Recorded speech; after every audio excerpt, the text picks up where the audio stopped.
வணக்கம் மக்களே, நான் சத்யவர்ஷா. இந்திய அரசியல் அமைப்பு ஆலோசகராக பணியாற்றி வருகின்றேன். அனைத்து இந்திய அண்ணா திராவிட முன்னேற்ற கழகம்தான் ஆட்சி அமைக்கப் போகிறது என்பது மக்களுடைய பிரதிபலிப்பு. ஒவ்வொரு பதிவுகளுமே மக்கள் இழந்த வாழ்வாதாரத்தை மீட்டெடுக்க வேண்டும், அவர்களுடைய பாதுகாப்பை நிர்ணயம் செய்ய வேண்டும், நடந்த அநீதிக்கு தீர்வு எட்டப்பட வேண்டும் என்று ஒவ்வொரு மக்களுமே காத்து கொண்டிருக்கின்றார்கள்.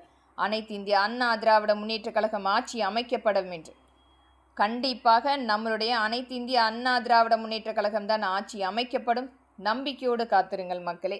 பழனி முருகன் அடிவாரத்தில் எண்ணற்ற வியாபாரிகளுடைய வாழ்வாதாரம் நிராகரிக்கப்பட்டு அழிந்து கொண்டிருக்கிறது. அனைத்துமே முழுமையாக அம்மக்களுக்குரிய வாழ்வாதாரத்தை மீட்டெடுத்து 50,000க்கு மேற்பட்ட வியாபாரிகளுடைய வாழ்வாதாரம் இன்றைக்கு மிகப்பெரிய அளவில் பாதித்திருக்கிறது. அனைவருமே மீண்டும் அதே இடத்தில் வியாபாரம் செய்து கொள்வதற்குரிய அங்கீகாரம் நம்மளுடைய அனைத்து இந்திய அண்ணா திராவிட முன்னேற்ற கழகத்தின் ஆட்சியில் கொண்டு வரப்படும்.